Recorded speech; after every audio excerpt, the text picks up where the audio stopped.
یا اللہ یا رحمان۔ صحیح البخاری حدیث نمبر 14۔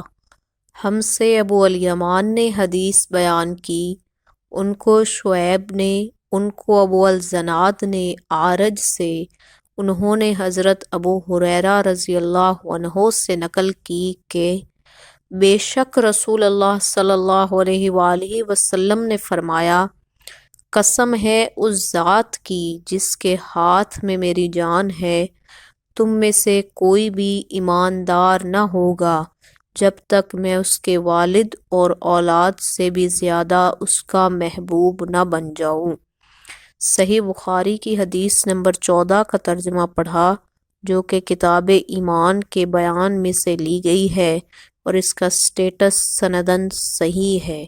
آپ تمام احباب سے گزارش ہے کہ ویڈیو کو لائک کریں، چینل کو سبسکرائب کریں اور اپنے دوست احباب کے ساتھ شیئر کریں۔ شکریہ۔